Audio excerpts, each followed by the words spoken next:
ഉജ്ജ്വലമായ സംസ്ഥാന സമ്മേളനത്തിന്റെ പ്രൗഢിയുമായി ഇന്ന് നിയമസഭയിലെത്തിയ CPM നേതാക്കളെയും മന്ത്രിമാരെയും വെള്ളം കുടിപ്പിക്കുന്നതായിരുന്നു പ്രതിപക്ഷ നേതാവ് VD സതീശന്റെ പ്രകടനം.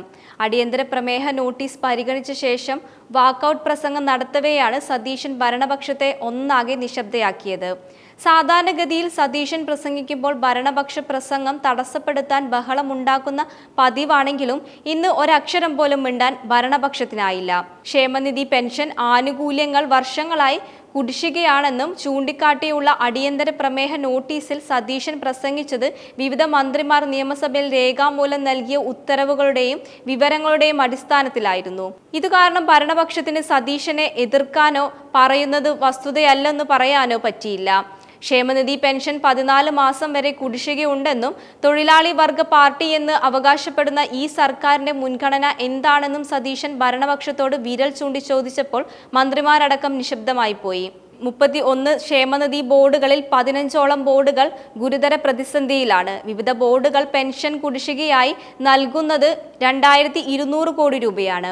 35 ലക്ഷം തൊഴിലാളികൾക്ക് അംശാദായ തുക മടക്കി നൽകുന്നില്ല. തൊഴിലാളികൾക്ക് സാമൂഹിക സുരക്ഷാ പെൻഷനും ക്ഷേമനിധി പെൻഷനും കിട്ടാത്ത അവസ്ഥയാണ്. പാവപ്പെട്ടവർ മരുന്നിനും ഭക്ഷണത്തിനും ചികിത്സയ്ക്കുമായി പെൻഷൻ തുക കാത്തിരുന്ന് വലഞ്ഞത് സതീശൻ കണക്കുകൾ സഹിതം തിരിച്ചടിച്ചപ്പോൾ ഭരണപക്ഷത്തിന്റെ വായടഞ്ഞു. വിവിധ മേഖലയിലുള്ള തൊഴിലാളികൾ അവരുടെ ജീവിത സാഹചര്യത്തിൽ ഭക്ഷണത്തിനും മരുന്നിനും ആരുടെയും മുന്നിൽ കൈ നീട്ടാതിരിക്കാനാണ് രാജ്യത്തിന് മാതൃകയായിരിക്കുന്ന തരത്തിൽ കേരളം നിരവധി ക്ഷേമനിധി ബോർഡുകൾ രൂപീകരിച്ചത്. തൊഴിൽ വകുപ്പിന് കീഴിൽ 16ഉം തൊഴിൽ വകുപ്പിന് പുറത്ത് 15 ക്ഷേമനിധി ബോർഡുകളുമുണ്ട്. 1 കോടിയിലധികം തൊഴിലാളികൾ വിവിധ ക്ഷേമനിധി ബോർഡുകളിലുള്ളത്. 7ഓളം ബോർഡുകൾ പൂട്ടുന്നതിന് സമാനമായ സ്ഥിതിയിലാണ്. 35 മുതൽ 45 ലക്ഷം വരെ തൊഴിലാളികളെ ബാധിക്കുന്ന തരത്തിൽ ക്ഷേമനിധി ബോർഡുകൾ പൂട്ടുന്ന അവസ്ഥയിൽ എത്തി നിൽക്കുകയാണ്. കെട്ടിട നിർമ്മാണ തൊഴിലാളി ക്ഷേമനിധി ബോർഡിൽ 1392 കോടി രൂപ കുടിശ്ശികയാണ്. 14 മാസത്തെ പെൻഷനാണ് കുടിശ്ശികയായത്. പെൻഷനും വിവാഹ ആനുകൂല്യങ്ങളും മരണാനന്തര ആനുകൂല്യങ്ങളും ചികിത്സാ ധനസഹായവും ഉൾപ്പെടെ നിരവധി സഹായങ്ങൾ കൊടുത്തിട്ട് 14 മാസത്തിലേറെയായി. കർഷക തൊഴിലാളി ക്ഷേമനിധി ബോർഡിലെ കുടിശ്ശിക 493 കോടി രൂപയാണ്. 3 ലക്ഷത്തിലധികം അപേക്ഷകളാണ് കർഷക തൊഴിലാളി ബോർഡിൽ കെട്ടിക്കിടക്കുന്നത്. 60 വയസ്സ് പൂർത്തിയായവർ 6 വർഷമായി അവർ അടച്ച അംശാദായ തുക പോലും നൽകിയിട്ടില്ല. 32 കോടിയുള്ള കർഷക തൊഴിലാളി ബോർഡിന്റെ ബാധ്യത 500 കോടി രൂപയാണ്. ഈറ്റ കാട്ടുവള്ളി തൊഴിലാളികൾക്കും കുടിശ്ശികയുണ്ട്. തയ്യൽ തൊഴിലാളി ക്ഷേമനിധി ബോർഡിൽ പ്രസവ സഹായവും പെൻഷനും കുടിശ്ശികയാണ്. 3 മാസമായി പെൻഷൻ നൽകുന്നില്ല. കശുവണ്ടി തൊഴിലാളി ക്ഷേമനിധി ബോർഡിൽ 28 കോടി രൂപ ബാധ്യതയാണ്. ആയിരക്കണക്കിന് ഗുണഭോക്താക്കൾക്ക് പണം നൽകാനുണ്ട്. കശുവണ്ടി തൊഴിലാളി ക്ഷേമനിധി ബോർഡും അപകടത്തിലേക്ക് നീങ്ങുകയാണ്. കൈത്തറി തൊഴിലാളികൾക്ക് 3 മാസത്തെ കുടിശ്ശികയുണ്ട്. 2023 വരെ വിരമിച്ച അംഗൻവാടി ജീവനക്കാർക്ക് 4 മാസത്തെ പെൻഷൻ കുടിശ്ശികയാണ്.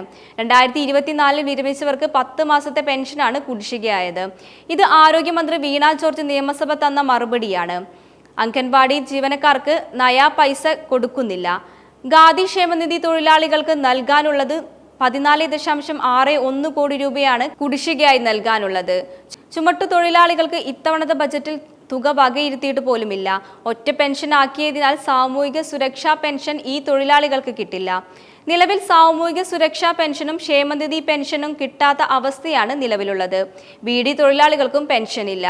തൊഴിലാളി വർഗം പാർട്ടി നേതൃത്വം നൽകുന്ന സർക്കാരാണെന്നും അവകാശപ്പെടുന്നത്.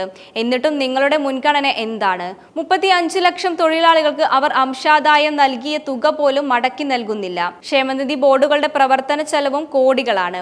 9 കൊല്ലമായി നിങ്ങളുടെ സർക്കാർ ഭരിച്ചിട്ടും ക്ഷേമനിധി ബോർഡുകളെ മുന്നോട്ട് കൊണ്ടുപോകാൻ സാധിക്കുന്നില്ല. സമാന സ്വഭാവമുള്ള 4ഓ 5ഓ ബോർഡുകളെ ഒന്നിപ്പിച്ച് ചെലവ് കുറച്ചുകൂടെ? ടോട്ടൽ കോർപ്പസിന്റെ 5% കൂടുതൽ ചെലവ് ബോർഡുകളുടെ നടത്തിപ്പിൽ ഉണ്ടാക്കാൻ പാടില്ലെന്ന് ബില്ലിൽ പറയുന്നത്. എന്നാൽ പിൻവാതിൽ നിയമനങ്ങൾ നടത്തി ചെലവ് കൂട്ടുകയാണ്.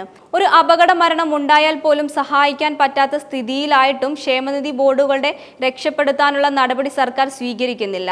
40 ലക്ഷത്തോളം തൊഴിലാളികൾക്ക് ക്ഷേമനിധി ബോർഡുകളിൽ നിന്നും ഒരു ആനുകൂല്യങ്ങളും കിട്ടുന്നില്ല, സതീശൻ ചൂണ്ടിക്കാണിച്ചു.